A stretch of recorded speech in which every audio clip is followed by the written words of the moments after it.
दवा उद्योग के अनुमानों के अनुसार किसी नई दवा या वैक्सीन की खोज में औसतन लगभग 20,000 करोड़ रुपयों का खर्चा आता है। इसके लिए कंपनी को अपने वैज्ञानिकों, अपने डॉक्टरों और अन्य कर्मचारियों को मोटा वेतन भी देना होता है। जब दवा बन जाती है तो पहले जानवरों पर ट्रायल होता है, फिर मनुष्यों पर। एक एक ट्रायल पर काफी खर्चा आता है। अगर ये ट्रायल सफल हो तब जाकर इसे बाजार में बेचने की अनुमति मिलती है। भारत में 2 कंपनियों ने वैक्सीन बनाने में सफलता पाई, सीरम इंस्टीट्यूट ऑफ इंडिया और भारत बायोटेक। दोनों ने शुरुआती पूरी खेप लगभग मुफ्त में दी, लेकिन अब उन्होंने अपनी वैक्सीन के दाम तय किए हैं। सरकार के लिए अब भी कीमत काफी कम रखी गई है, ताकि वो इसे खरीद कर गरीबों को चाहे तो मुफ्त में लगा सकती है। भारत में पैसे वालों की भी कमी नहीं, उनसे वैक्सीन की कीमत ली जाएगी। ये भी 600 रुपए से 1200 रुपए के बीच ही है।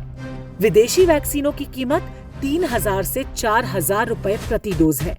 इनके मुकाबले भारतीय वैक्सीन बहुत सस्ती है।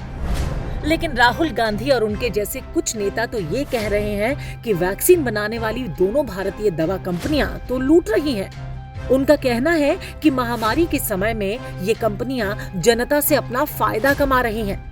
हो सकता है कि आपको भी सुनने में ये बात सही लगती हो, लेकिन यही वो समाजवादी वामपंथी मॉडल है जिसने 70 वर्षों में देश को बर्बाद करके रखा था।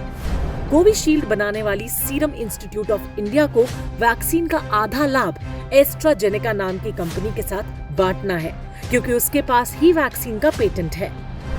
कोवैक्सीन बनाने वाली भारत बायोटेक ने भी बहुत खर्चा किया है। कोई भी प्राइवेट कंपनी, उद्योग या दुकानदार घाटे के लिए व्यापार नहीं करता। यदि देश को दोनों कंपनियों के लाभ कमाने से आपत्ति है, तो भविष्य में फिर कोई भी कंपनी आपदा के समय में दवा बनाने का प्रयास क्यों करेगी?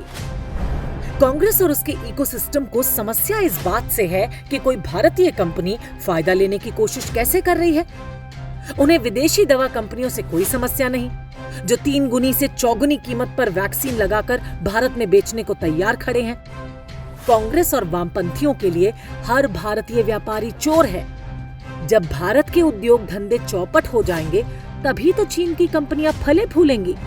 आम लोग तो फिर भी अपनी गाढ़ी कमाई देकर वैक्सीन लगवा लेंगे। लेकिन राहुल गांधी इतने परेशान क्यों हो रहे हैं?